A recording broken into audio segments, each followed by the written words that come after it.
Sisters, we shall not yield to tyranny. our cause just we will prevail. The fight Hello, for our history rights. buffs. Ready for a journey back? Look at this encampment. The spirit of 76 is alive.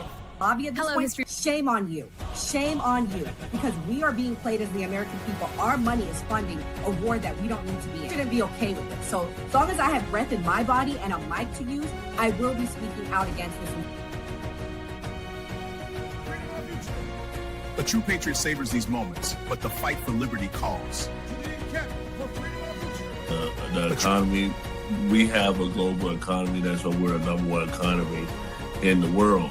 I know that a lot of people want to paint the horrible view of America, but, you know, go live somewhere else and then tell me America's bad.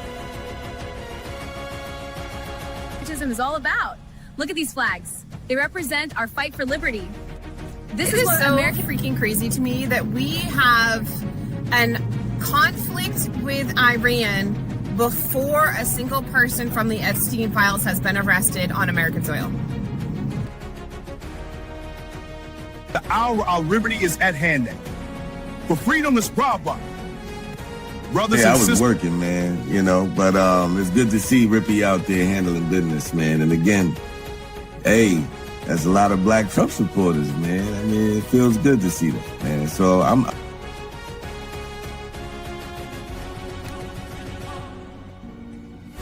My fellow patriots, the hour of decision is upon us. Let us march forth with courage to secure our liberty.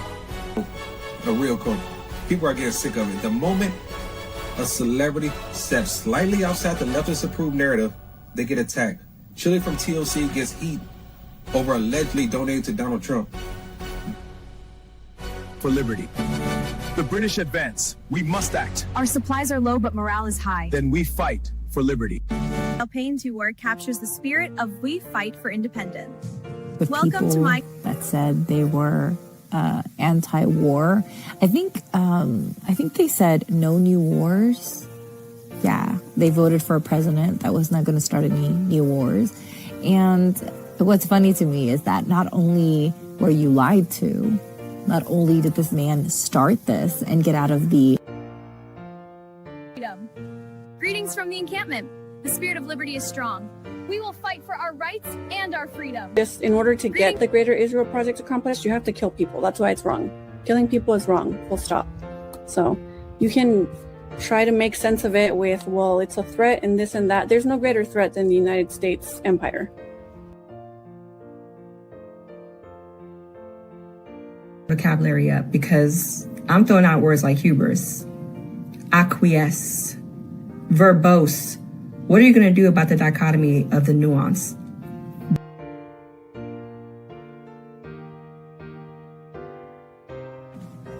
To the encampment. For liberty.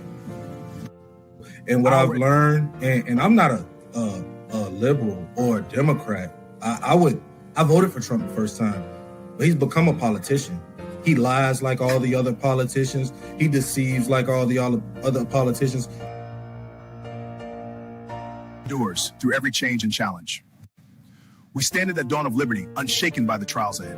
Our cause in I'm going to go out on the limb and say anybody that sits in that oval does not like Americans. They love the United States, though, which is the politics, but they don't love the Americans. Americans are farmers. Americans are mechanics. Americans are school teachers. Americans are mom and pop businesses. And brave!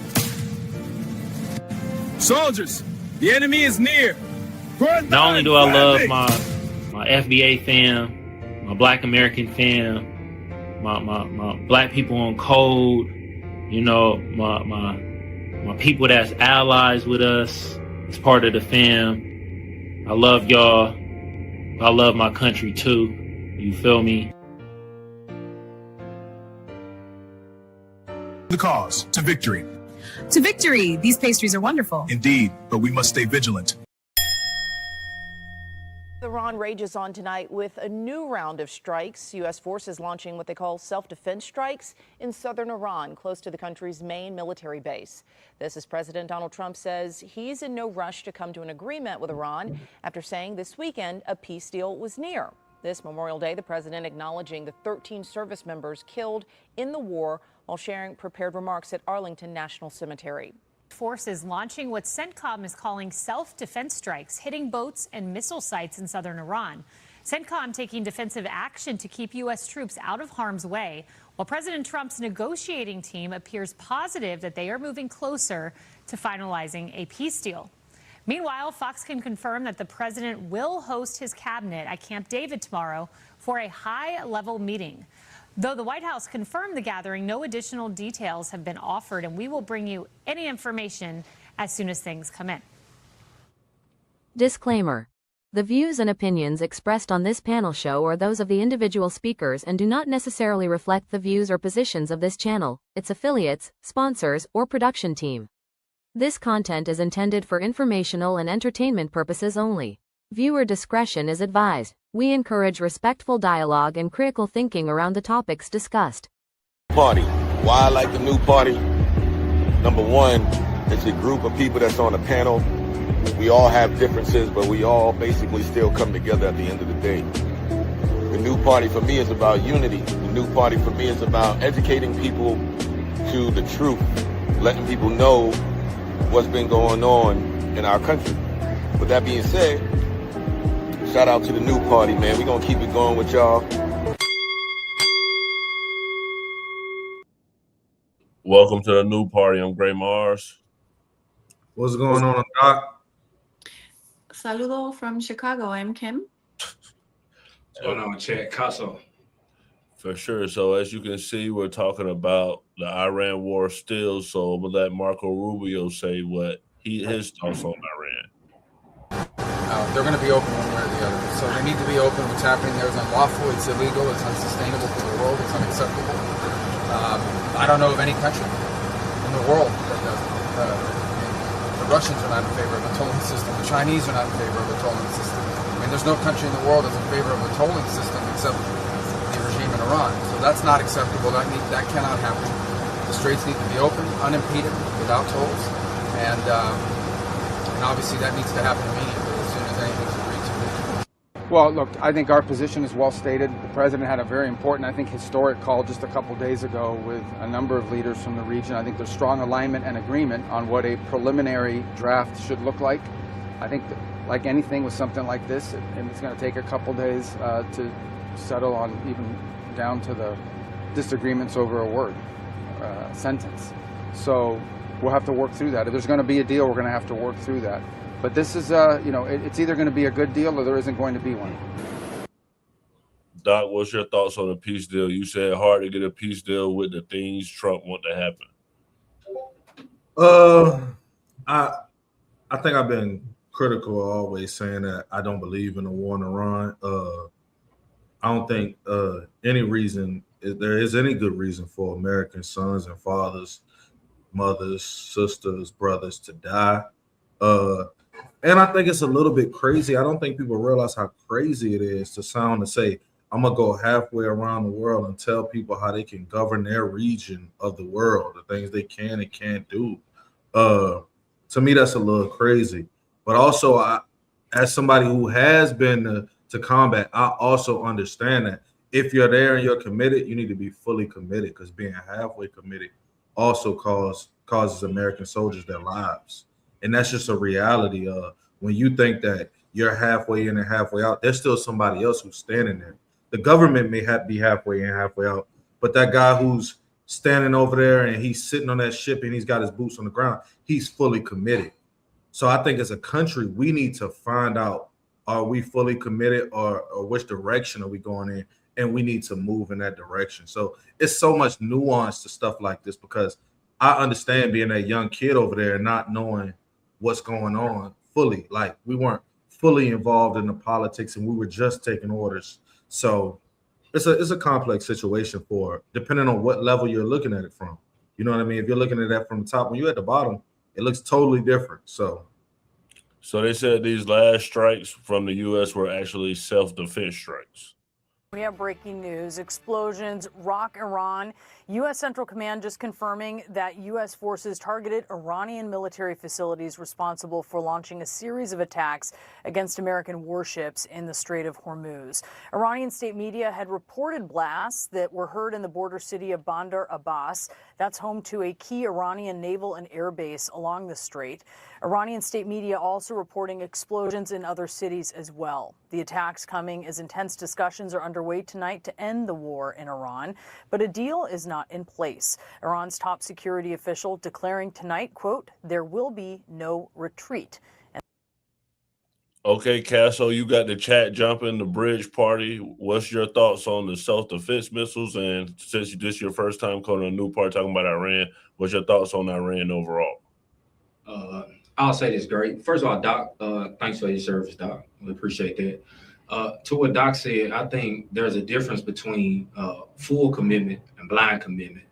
Unfortunately, we've been Americanized in a way to whereas we're okay with blindly committing to anything that politicians want to do.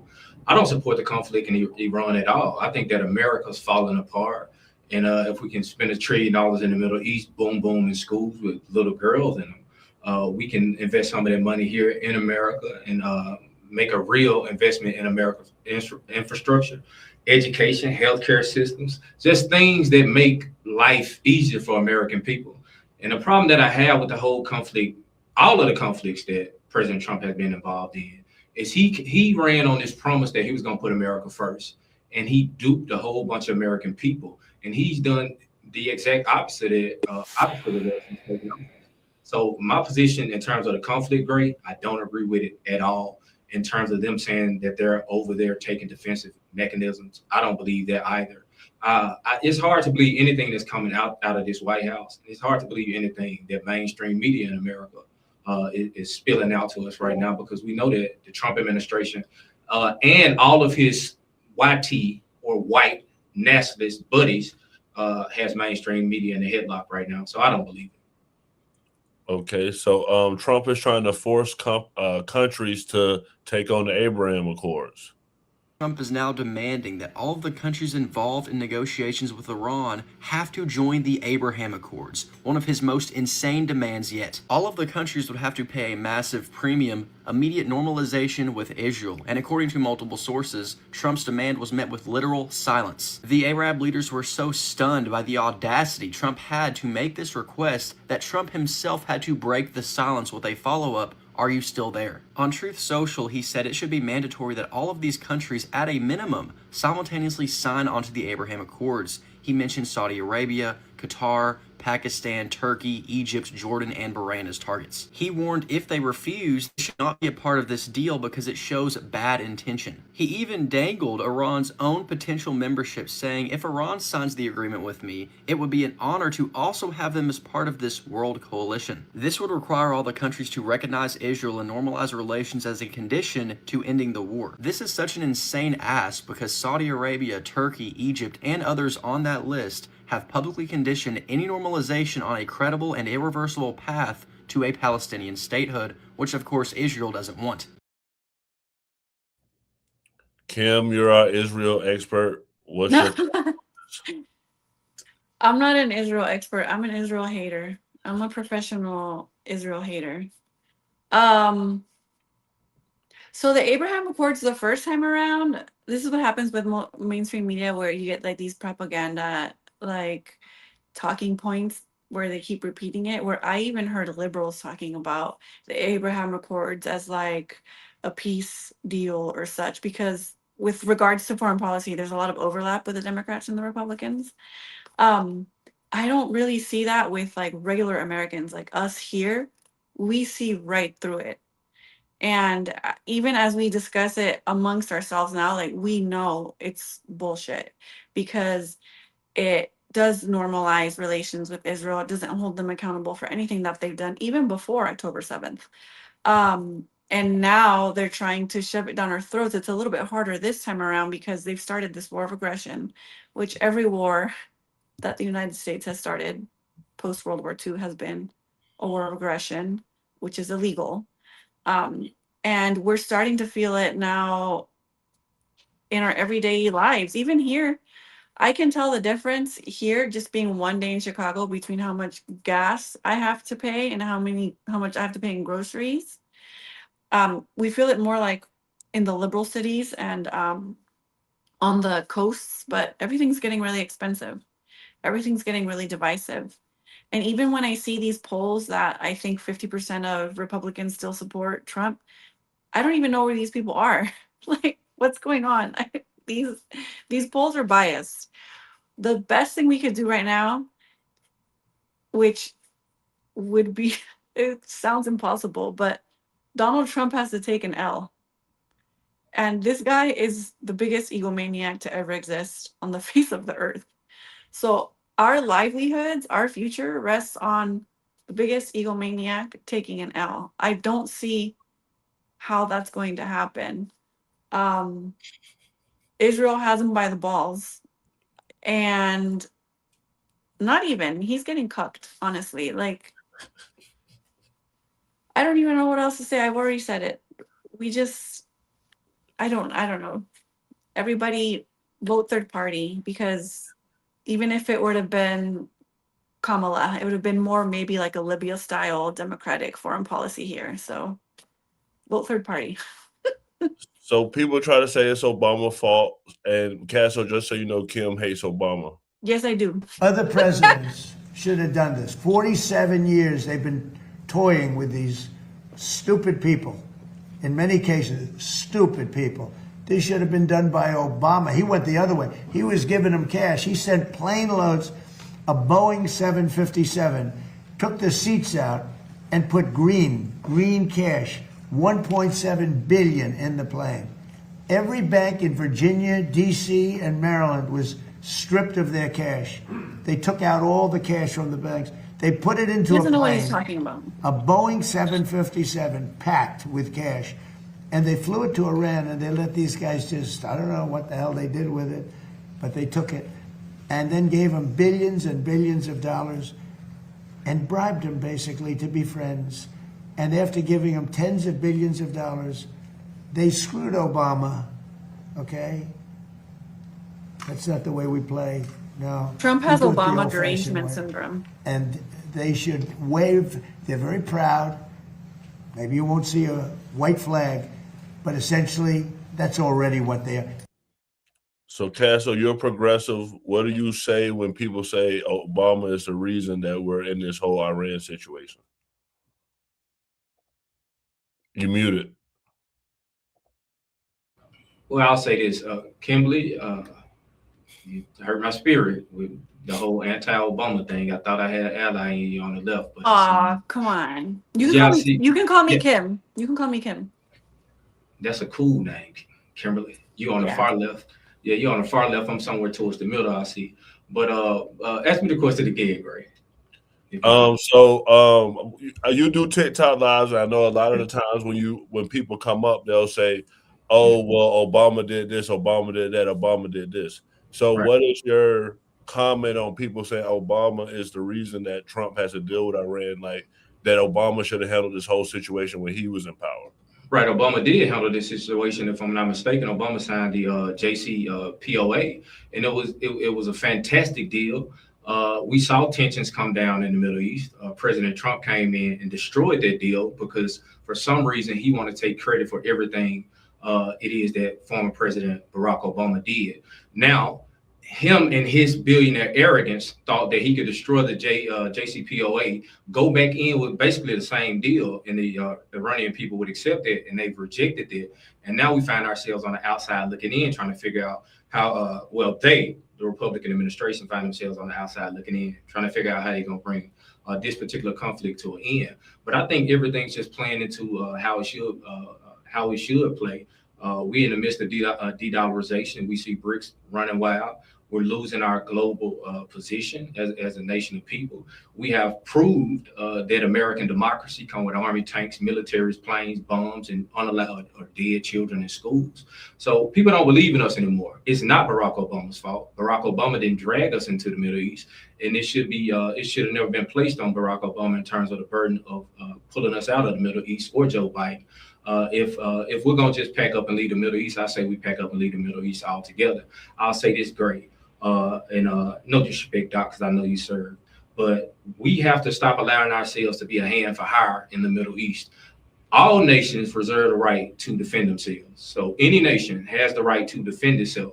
But when you decide to put boots on the ground, become aggressive, and move forward or move into other nations, that's when we should step back as Americans and say, hey, man, you got to do your own dirty work. And we have to stop being the group of people that come to the Middle East and do dirty work when we're called.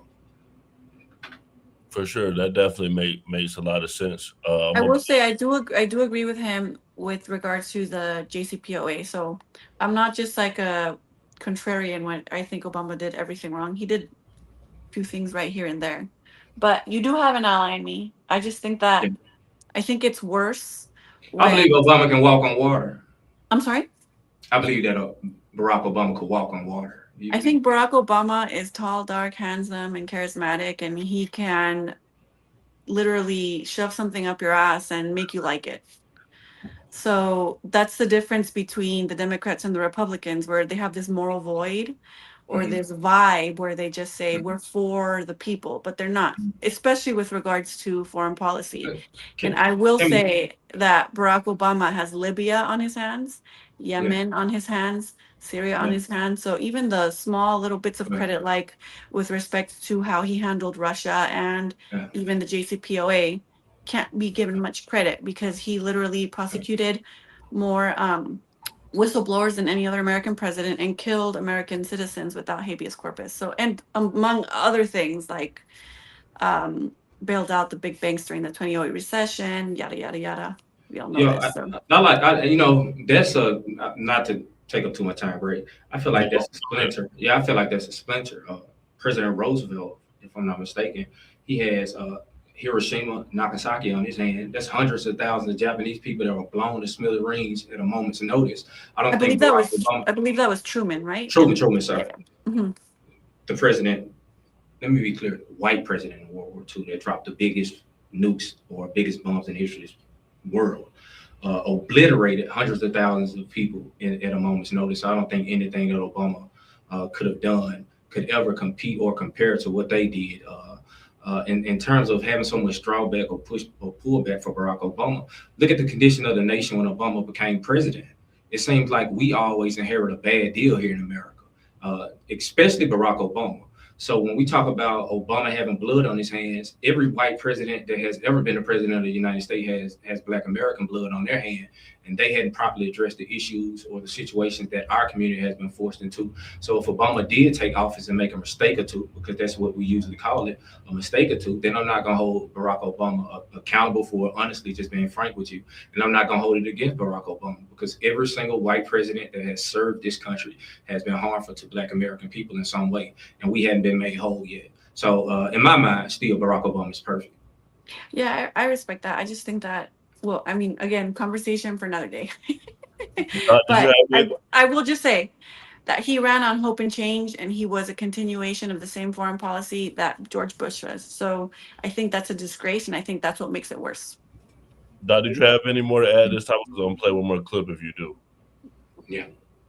It's conducted self-defense strikes near the Strait of Hormuz Monday. And Iran's supreme leader is calling for an end to U.S. military bases in the Gulf region, saying, quote, the hands of time will not turn back. Chief Foreign Correspondent Trey Ying's joining us now live from Tel Aviv with the very latest. Good morning, Trey.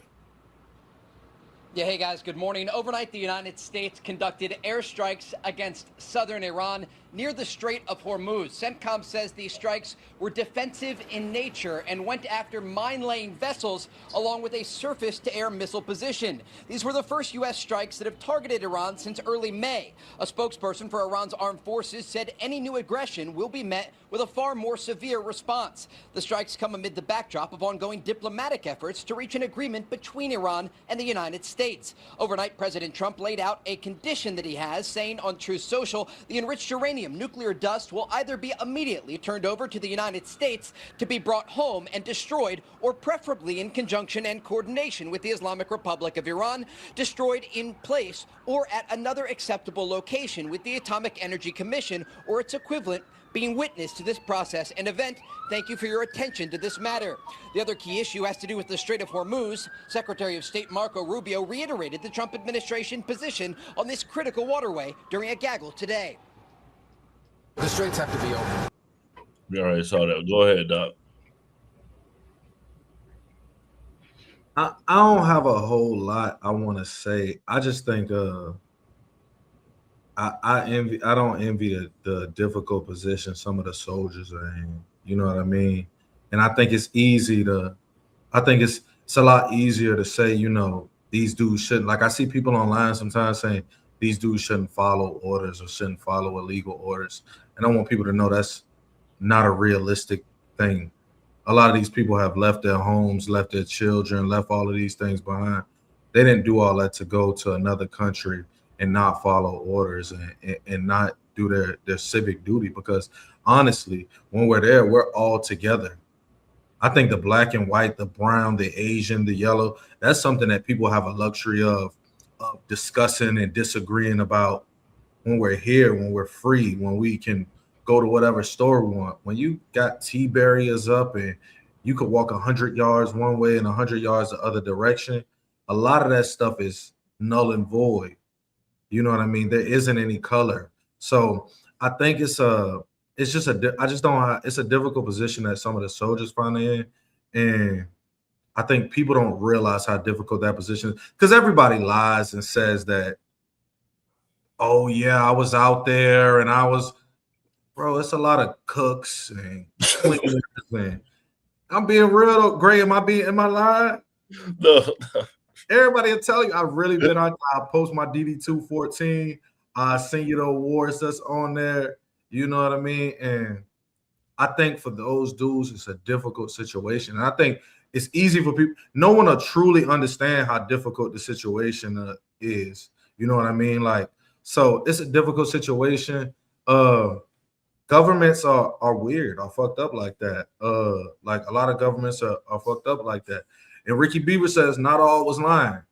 Ricky, they lying. I'm here to tell you. The dudes who don't lie, they usually wouldn't tell you about it. They'll just, you know, crack jokes about it. That's that PTSD kicking in for them.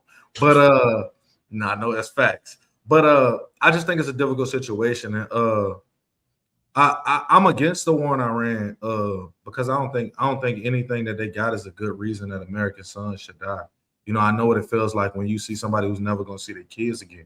And we work with these people, but like me and Gray, we've been friends since I was 19 years old. Like, I know his kids. I know his family. All of the dudes we hang with, we know their kids, we know their family.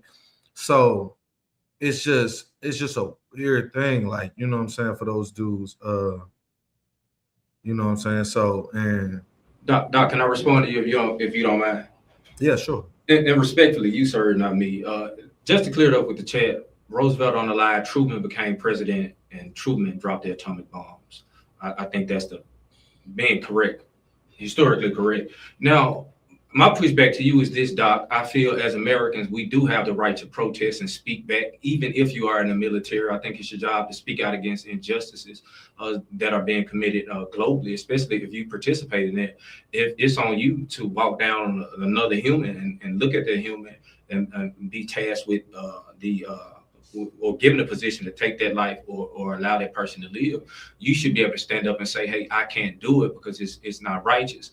Now, if we look back at the Vietnam War, for example, during the Vietnam War, they had underground GI newspapers that circulated amongst the troops over there. And that was a way that they pushed back against the establishment and pushed back against the military in terms of some of the inhumane things that they were doing in Vietnam. They also, and I don't condone violence, but fragging, if you know what fragging is, this is when basically privates will catch the sergeant out front and throw one of them little pocket boom booms on him and get him out of there if he had them doing things that they thought weren't a part of their detail. So I feel that soldiers can push back in a way, Doc, in y'all own way. And again, I didn't serve, you served, Doc, so you understand it from that side of the fence.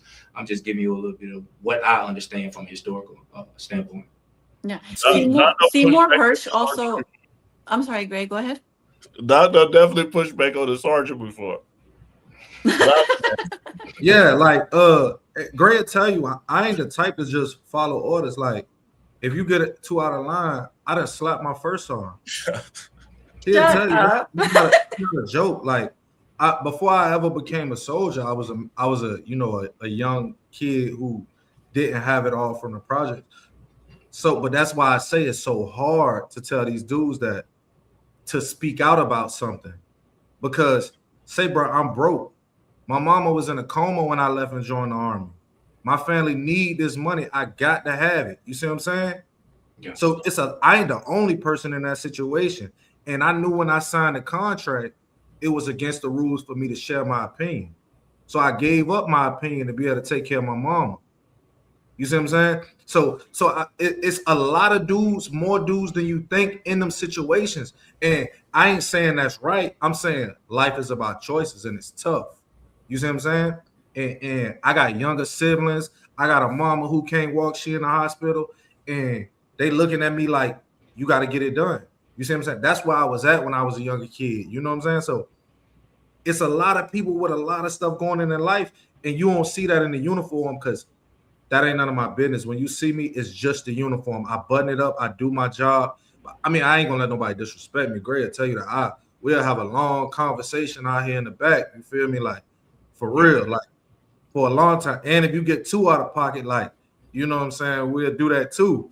But he'll tell you, I'll be sitting on dude's car waiting on them to come out of the joint. He laughing because he know it's true. We'll be sitting on your car waiting on you to get off. Yep. I ain't playing like that. You know what I'm saying? But it's a complex situations for the dudes at the bottom. You know what I'm saying? But I don't agree with the government. What I'm saying is I see so many people tell these young kids, yo, don't do your job. They haven't got there yet mentally. I hadn't got there yet mentally when I was 19. I didn't know no better. You know what somebody teach you, and nobody ever taught me all of this. You know what I'm saying? I didn't have the game. I learned it later. You know what I'm saying? So I had to go with what I know and what I could use to provide for mine. I think that goes for really quickly. I think that goes for anybody in like a uniform, right? So we have to sympathize. These are working class people. A lot of the people who've joined the military have been propagandized to think they're protecting us. But unfortunately, a lot of the foreign policy endeavors don't protect us. They make us less safe. And I will just end with this. If you guys will look into, Seymour Hersh actually did reporting on the Vietnam War, and there was a massacre. And there were military personnel who stood up and stopped the massacre from continuing. And those are true American heroes. So that would be an example of defying orders, is continuing the pillaging and raping and murdering of innocent civilians intentionally. That's when I would hope that we have Americans that would stand up like they did with the Vietnam War. Seymour Hersh, one of my biggest heroes. So we're gonna go into domestic policy, Kim. I'm actually gonna go back to you because you're a California resident. What are we gonna do with our homeless problem? Your plans for the over 40,000 homeless in Los Angeles? Yeah, they're not homeless. They're drug addicts. Most of oh my God, these this guy is people retarded. are addicted to fentanyl and meth. This isn't Spencer making it up. Are you saying they don't have homes? There is places for all of these people to sleep in LA. No matter what anybody tells you, we have housing and shelter for everyone that's living on the street. They're choosing to be on the street because they want to do drugs. They don't want rules. They don't want to listen. They want to have animals to abuse. This idea that they're forced on the street right now is a lie that our city is perpetuating. We've paid $24 billion to house these 40,000 people. There's spots for all of these people. They are choosing because they're an addict, and you can do fentanyl and super meth on the sidewalk with no repercussions. These places are not as they have to follow some rules. You can't torture a dog in some of these houses. You can't just attack people. You can't just be naked. Where are you going to move? Well, I just released a 9-minute video, so you can. I think I saw your video. Yeah, so it's very detailed. But it's going to take time to build the facility and money. No. How fast? Come on, knows what's up. These people can literally. I went to Washington and I saw miles of the most insane prefabricated housing and building. I asked all the CEOs of these companies, I said, how long does this take? I met with FEMA and HUD, 3 days. 3 days. And all of this is cheaper than trying to take over, kick senior citizens out of their buildings. Is what happens. They kick them out, and then the NGOs come in and they spend 4 years. This is LA. This is LA's timetable. Where is this facility going to be?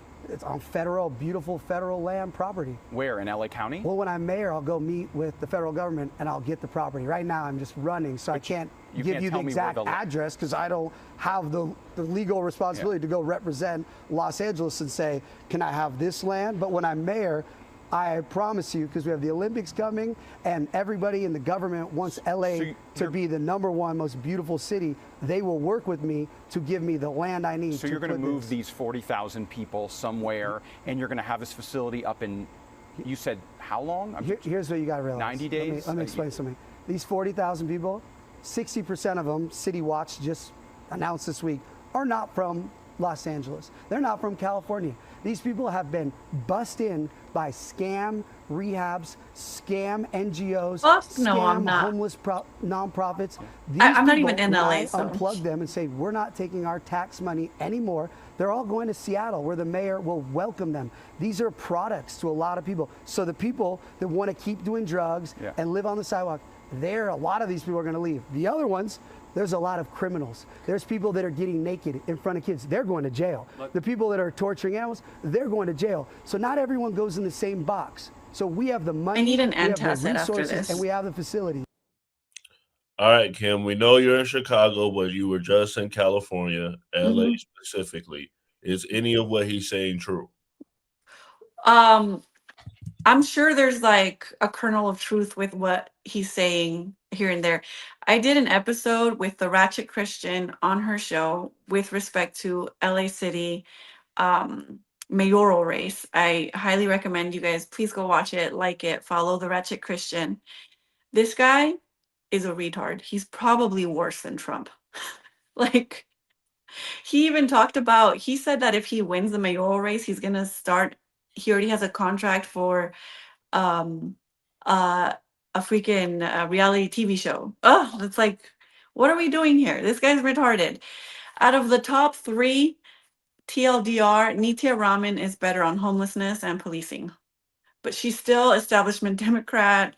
Her husband's like big media. She's big media backed. She's wishy-washy on Israel, things like that. But at a local level, she has the power to affect homelessness and policing. That's what a mayor has the power to do. And I think Nitya Raman is where it's at. The fact that the Democrats are running Karen Bass, which if you vote for Karen Bass, you hate LA because Karen Bass hates LA. The fact that they're running her, the Democrats just deserve to lose. And I mean, this would just be so poetic if they lose to this fucking moron. Because, and it really is really stupid, because I've actually worked as a paralegal for labor and employment cases for 6 years, and I've sued a lot of these homeless nonprofit organizations, which are still triangular profitable organizations where CEOs make a shit ton of money. They make and are donated so much fucking money, and they throw money at this issue with the intention to not fix it, because a lot of them are just making themselves rich off of it.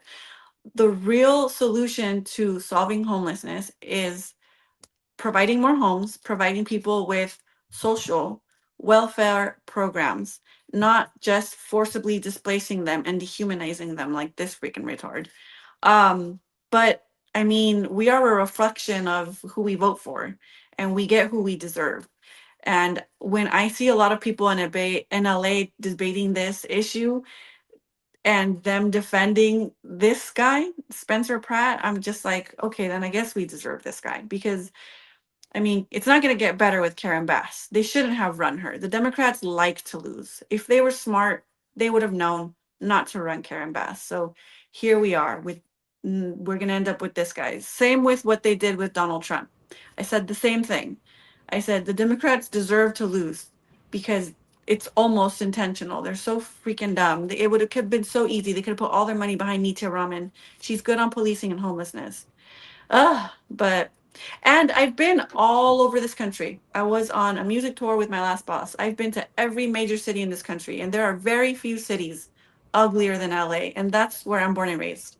I love LA, and it's sad to see. There's so many homeless people there, but this guy's not the freaking solution. I'm sorry, Kimberly, guys. how do you feel about Kamala Harris and Jasmine Crockett? Quickly, if you don't mind telling me, how do you feel about Kamala Harris and Jasmine Crockett? Oh, I despise them. I think they're jokes. Can you tell me your favorite Black Democrat?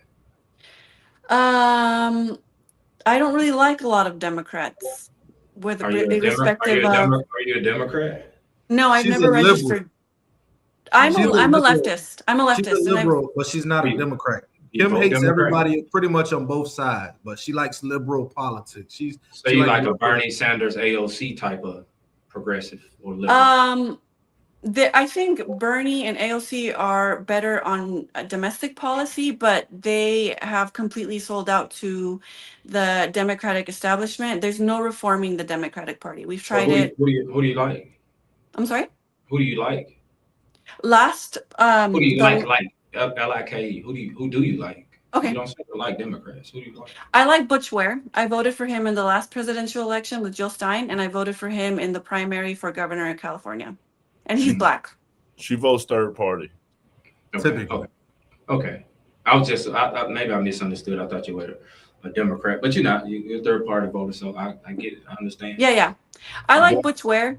I highly recommend you look into him. He stands on what he believes in, and he's principled, and they Kimberly, it's some shit on the left called civil rights.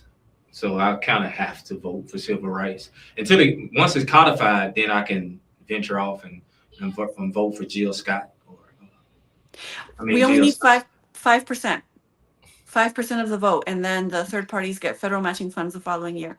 The problem with that is that, it's a whole other debate I've had with Gray, but the voting third party is the most democratic thing you could do. In fact, your voice counts more when you don't vote, because vote blue no matter who. They're going to expect you to keep voting for them. You're not going to concede anything. Power concedes nothing without a demand. Another one of my heroes, Frederick Douglass. And we're not going to get anything out of the Democratic Party. They're completely anti-democratic. They ran Kamala Harris last time. They've cheated Bernie Sanders out of the primary twice. And they will even vote out their own Democratic leaders, like with Cori Bush and Jamal Bowman, who were also both black. So Casso, I got you because I know you want to talk about race. I got it. Did you see the Kamal? Did you see the Kevin Hart roast? Yeah, I saw the Kevin Hart roast, but great. I actually want to speak towards the homelessness issue too. Go ahead. A little bit. I'll say this in terms of homelessness in this country. Two things. What we shouldn't do is anything that a fucking Republican suggests. People down in Louisiana trying to they're pushing through House Bill 211, which is going to create a homelessness court system in the state of Louisiana. They are moving forward with criminalizing homelessness down in Louisiana. They're forcing homeless people to pay for their own treatment, whatever the hell a treatment is for a homeless person. I'm not sure how you treat yourself, especially considering the fact that you're homeless. And if you can't pay for your treatment down in Louisiana, they give you 2 years hard labor. So in terms of dealing with homelessness in this country, anything that a Republican candidate or official suggests, you should throw that shit in the trash can immediately, because it's going to be harmful towards people. Now, what I think we should be doing in progressive spaces, Democrat-led cities, is we should be focusing on abandoned structures like malls, shopping malls, and old abandoned high schools. And we should create safe zones around those places and move or relocate homeless people towards those safe zones. For instance, when you look at a high school, everything homeless people would need is in an old high school. You have recreational areas. They can convert classrooms into like sleeping areas. They have lockers, so they don't have to have things all over the place. They can shower. There's a cafeteria, and usually when it comes to high schools, there's a lot of land around those schools as well, so they can utilize that. So I think progressively we should be thinking towards safety zones and moving homeless people towards safety zones. Also, you can set up medical clinics within those facilities that treat a bunch of these homeless folk in terms of addiction issues and mental health issues. So safe zones in terms of progressive thinking politicians. Anything presented to us from Republicans in terms of dealing with homelessness, we should absolutely throw that shit out the back door. All right, I'm gonna play the Kevin 100%. Hart. Yes. Kevin Hart responded to a roast. Doc, I'm gonna have you go because you was on that show when we saw the joke. The George Floyd joke, it wasn't a tasteful joke to our culture, to our audience, but our audience that's watching the roast if you're watching the roast, you get why they're doing it. You get why the racial humor is on the table. Like, it's not, I wasn't shocked. Like, that's what they do. Go look at the Tom Brady one. Like, that's what they do. It happens every year when they do a roast. It's not new. This isn't it's not a new agenda. It's not a new approach to comedy. Do you feel like Tony Hinchcliffe went too far when he made that joke about George Floyd? It's Tony Hinchcliffe. Yeah. Like, I don't expect less. I don't expect more. I feel like you're saying going too far is the point. I don't want to put words in your mouth. Yes, I mean, that's why you're there. Mm-hmm. And I hate to say this, but I'm going to because we're being honest. People are talking about that joke. Talk about his set. Tony Hinchcliffe arguably had the best set, or one of the best sets, between Tony and Cheryl, and I would say Naeem had a really strong Naeem set. had a very strong set. I was laughing out loud at Tony until that. Until the joke. But not even just that joke. I don't like when people joke about violent, tragic death. I like Pete said, and then I was like, why you had to say anything about Charlie Kirk? Pete had a great set too. Pete had a Charlie Kirk joke in there. Yeah. Like, would I tell those jokes? No. But do I get why they're being told? Mm-hmm. Yes. Like, I'm not looking at Pete crazy.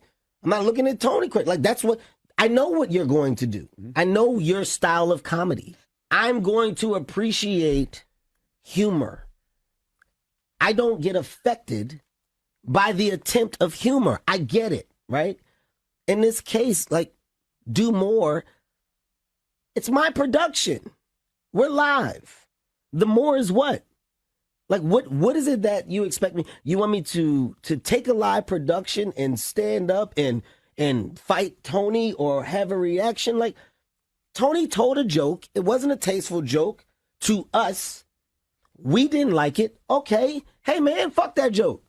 We move on. I don't understand why we stand on a hill and it becomes like this big thing of like, oh, man, the motherfuckers, they do this and they're attacking the culture. It doesn't have to be that. It literally is either you're a fan of this level of content or you're not. And if you're not a fan, then you don't watch it. So, Doc, yesterday on Memorial Day was the death anniversary of George Floyd. How do you feel about Kevin Hart's response to Tony Hinchcliffe's joke at his roast? Man, they scared Kevin Hart up with that little cancellation shit when they went back and started looking at his social media. That nigga put his tap dance shoes on since that day, and he ain't stepped out of line since. I think it's a real thing to realize once black dudes or African American men in this country make a certain amount of money, they castrate them from having a solid opinion and maintaining their respect. That's a real thing.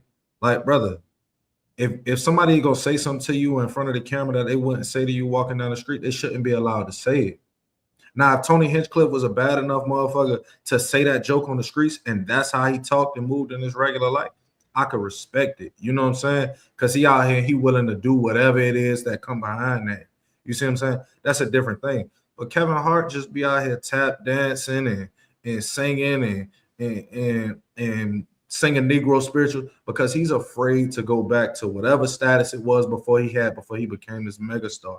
And I think that's the reality of a lot of black men who make this type of money. They put you in dresses, they get you up there, they disrespect you. Part of it's supposed to be disrespect, but I told someone before, like, if a white person called me nigga, yeah, I'm gonna slap him wherever we at. You know what I'm saying? But I might not get into the disrespect war because I have white friends that I wouldn't want to see me in that light. You know what I'm saying? I'm not gonna never go. I'm gonna whoop your ass.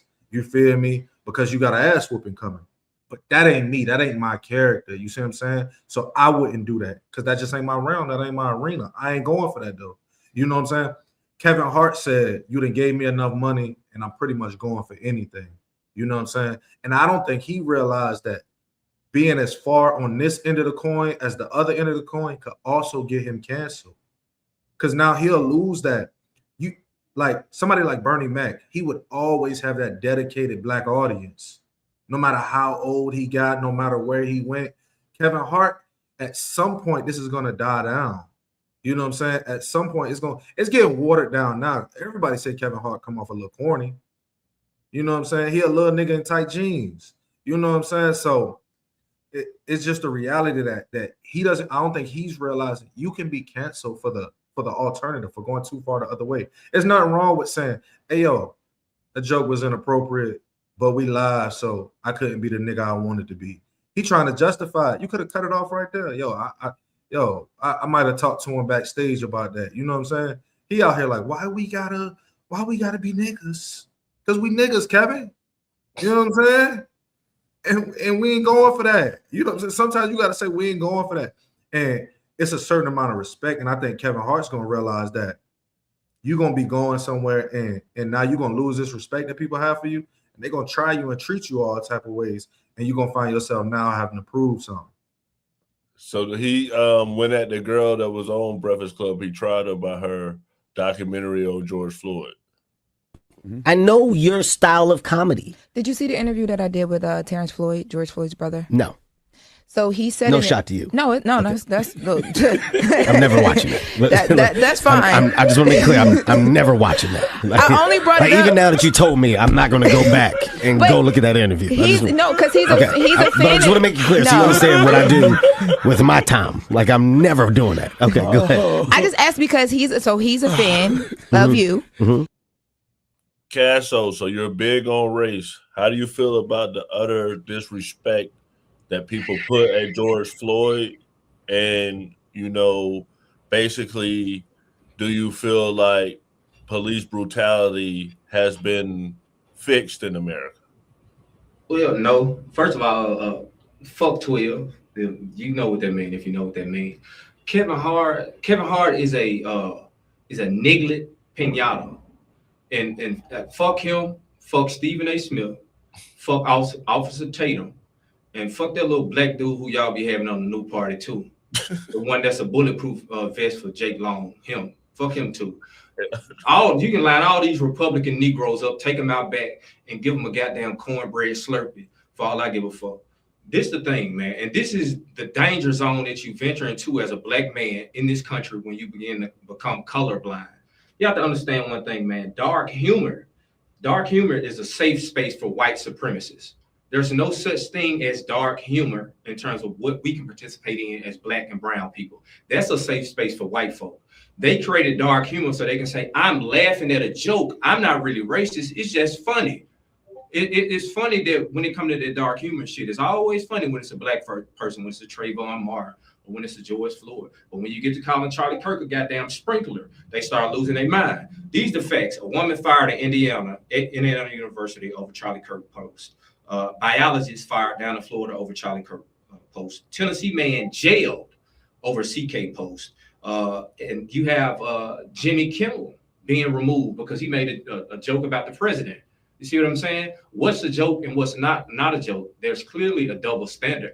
I don't expect no little bitty niglet like Kevin Hart to stand up and fight for anything as pertains to black people because he's a tap dancing Sambo. He's a historical coon. He didn't make his career or he didn't become who he is because we think he's funny. I think he lame as fuck. I've never watched anything pertaining to Kevin Hart and laughed out of my seat. But you'll see an old white baby boomer laugh they goddamn racist top hat off their head watching Kevin Samuels because he's a little niglet monkey and he always doing little weird shit and making little weird sounds. And he is the modern day blackface in terms of what it is that white folk want to see. I think he disgusting, and his statement and his response to her was absolutely fucking disgusting. I have a serious problem with Kevin Hart, serious fucking problem with him. If I could put him in a backpack and kick that bitch against the wall, I would. Kim, did you watch the Kevin Hart roast? Yeah. Right. Do you guys want to know what I think? I'm gonna have you respond to the last clip because Tony Hinchcliffe said something disrespectful to women. No. Hart was something else, huh? It's the first time I've been called a Nazi multiple times in just a few hours.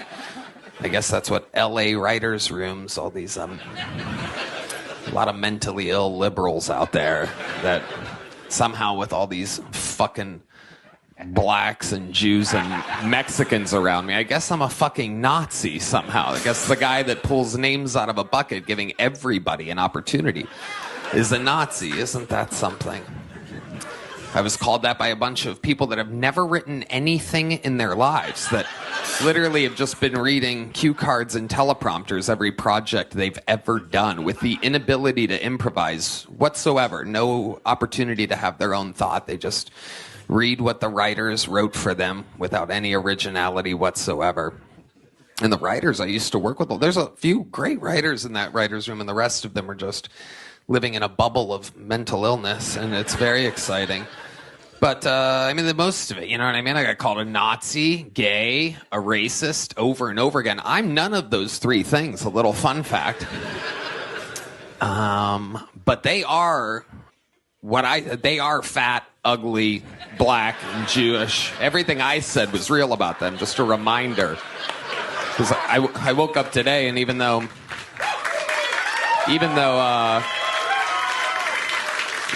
every human that I've seen told me that it was unbelievable, there's news articles, because the news isn't real, nothing is real, that say that I got lit up by Chelsea Handler, which is very, very funny, because that's not what happened at all. You can't believe anything you see or read on the news anymore. You have to actually watch the thing for yourself.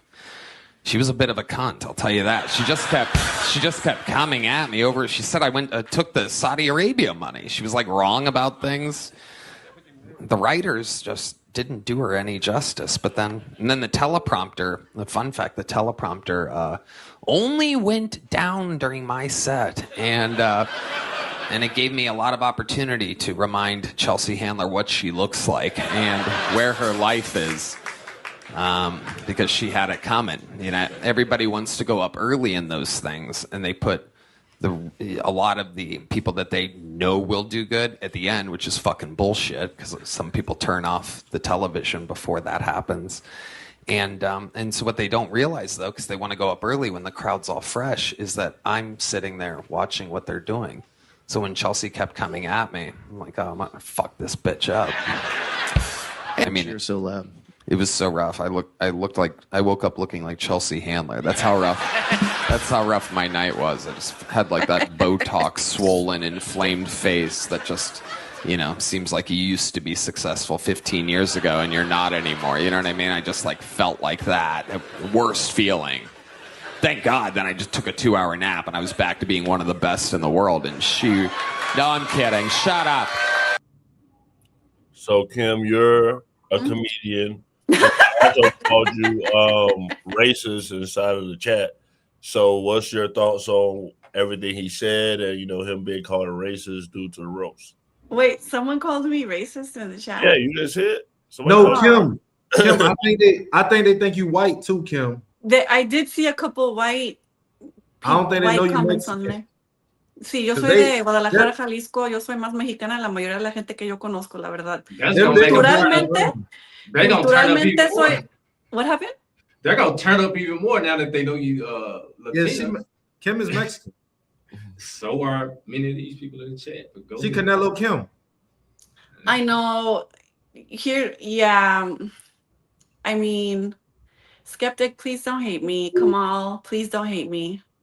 But I love comedy, and I like Tony Hinchcliffe, and I'm on the left. I like Chelsea Handler too. I think it's okay to disagree with people that you don't agree with ideologically. Like, I'm ACAB all day. Fuck the police. I'm from LA. So, I mean, I think we all just, if you listen to the full set, I'm not here going to defend Tony Hinchcliffe because I didn't like that joke.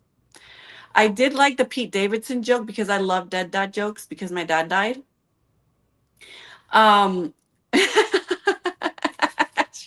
No, Kamal. So I just really like. I don't think he's funny. I got a joke. Just stand up and pull his fucking pants down when they come to any white boy. That's the real joke. Just stand up and pull your fucking pants down. See, I think my issue with B. Kim is that I've heard him before, and now it's like, what else do you have? He's really good at roasting. He is really funny, and he is gay. He said he wasn't gay, but he's really gay. He doesn't have range as far as subject matter, which would be like one of my biggest things. His subject matter is so small, is race and sexual orientation Not really. So I actually do. I am a fan of comedy. I like Chelsea Handler. I don't like all her jokes. I can say that she's like a Zionist sympathizer. I can say that Tony Hinchcliffe is like a MAGA kind of a dumbass with respect to his politics. But he is really funny, and that's the point of a roast. If you listen to the whole set, I'm gonna sound like Kevin Hart, who, by the way, I'm not a fan of. I don't think he's funny, and I think he's really lost his funny because he lives in a bubble now. Like his whole part of the bit, if you guys watched the whole roast where he went off and talked about all the sponsors he has, I think it's just like his ego's overinflated and he's not able to relate to people anymore. His jokes are not relatable anymore. Nobody can relate to being super rich. It's not funny. But bringing it back to the comedy aspect, that's the point of a roast. And if you listen to his whole set, he was just giving one hit after another. Cheryl was too. I loved her part. Actually, I think hers was the best, I think, personally. And the way he ended it, I honestly cringed at the George Floyd joke. And I didn't like it, but we move on from it. We cringe, we don't like it, we move on from it. I think there is a conversation to be had whether there are limits, what those limits are, what we're able to tolerate as a society. But if you actually are a fan of Tony Hinchcliffe and you watch his show, if you watch his sets, he does have range and he does uplift a lot of Black comedians, disabled comedians, older comedians, female comedians. If you're funny, he doesn't care. Is he insensitive? Sure, but so is, I could say the same thing about Chelsea Handler. I'm not like gonna sit here and idolize people that I don't know. Just like I'm not going to sit here and idolize politicians. I think it's silly when we get offended when people criticize politicians. And I think it's silly when we get offended when people just, are telling jokes, which is the whole point of a comedy roast. And I'm not a comedian, but I did try open mic a couple times. I am really funny. And I did see a comment earlier where some girl said that I was laughing too much for her taste. I love to laugh. I'm always laughing at everything. And I think that comedic relief really brings out the humanity in us and can really bring us together. So I can sit here and criticize the George Floyd joke, but also say that Tony Hinchcliffe, his set was really funny. And I actually really do like him. So If you're watching right now, hit that subscribe button and press that notification bell. Know when we go live.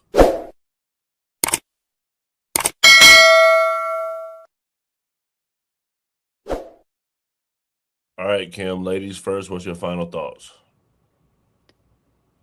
am I in the big screen? I can't tell. Yeah. Oh, okay, cool. What happened with my bangs? Oh, my bad. I'm going to charge my laptop so I can start commenting back on here. Don't call me that, Kamal. Kamal, because your name sounds like Kamala, okay? So Nick Fuentes is not Mexican. On behalf of all Mexicans, he is disowned. And I just want to say, I know, nice to meet you, Casso, and there's a lot of people here in the chat. I've gotten into little disagreements with Skeptic. I really appreciate her point of view. I think we're all really ideologically aligned. But if I have any message for you at all, the book that really opened my mind was, I know you're clowning, Kamal, was Listen Liberal by Thomas Frank. And if you read that one, I have more book recommendations here for you. Catherine Liu, Chris Hedges, Glenn Greenwald, they're all stalwart lefties.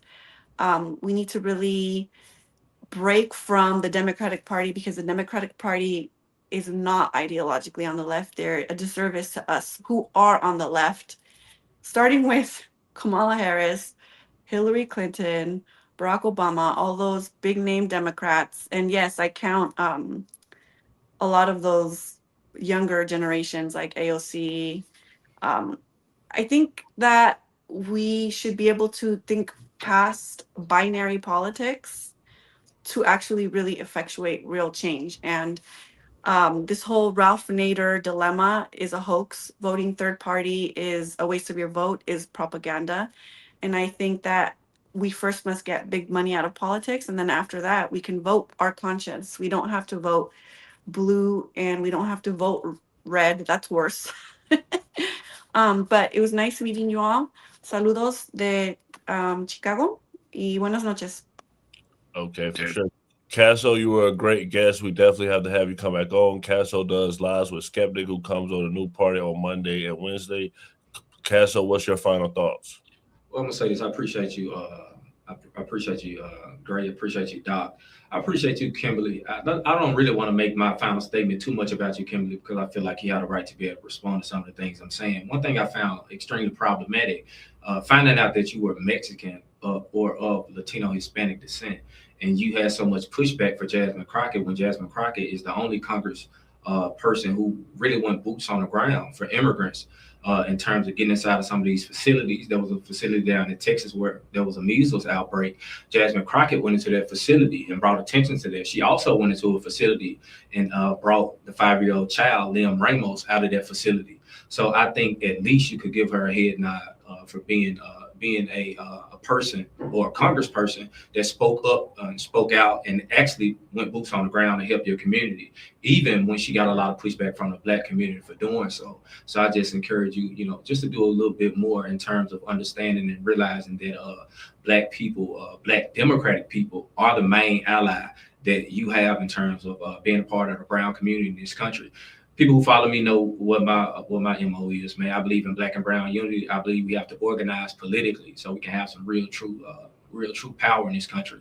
And again, Kimberly, just try and at least give Jasmine Crockett credit for what she's been able to do in terms of helping your community, especially at a time like this. You can call me Kim, and I do appreciate that she did that. I will give her credit for that, what you just said.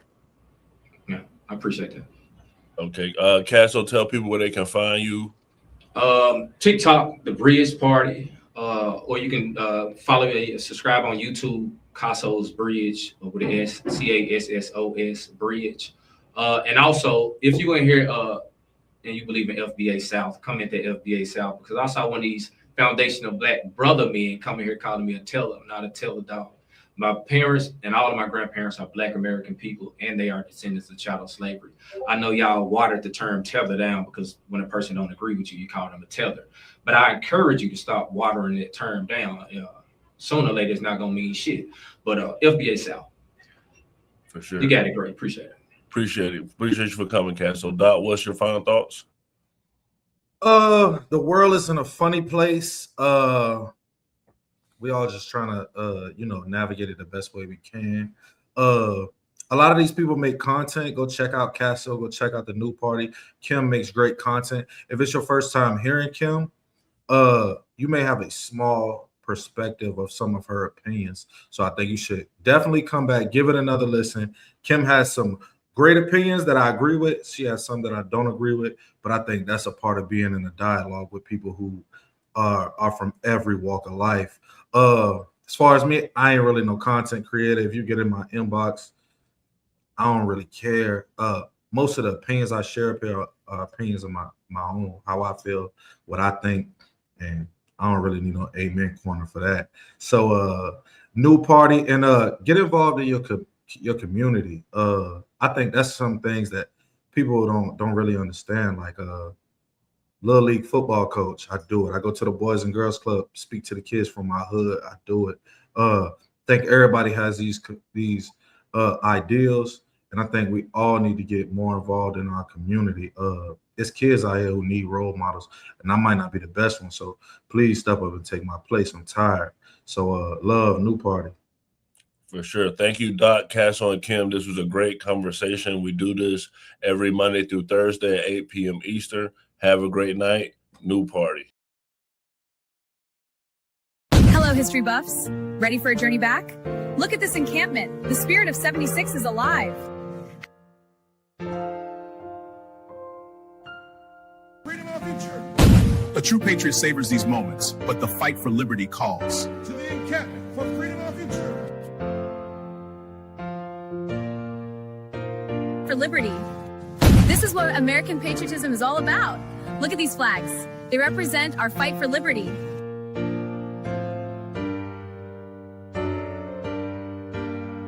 The hour of our liberty is at hand now. For freedom is proper.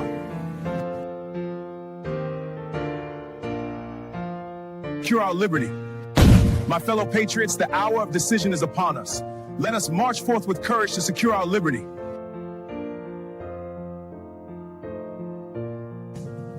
Welcome to my colonial home. Today, Del Payne's work captures the spirit of we fight for independence.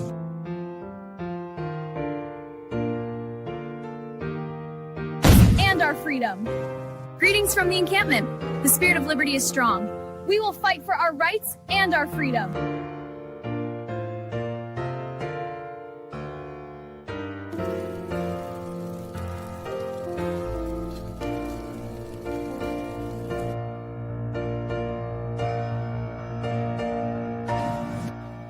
Hour is late. We must enact.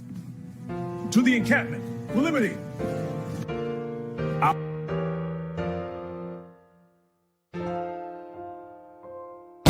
Through every change and challenge. We stand at the dawn of liberty, unshaken by the trials ahead.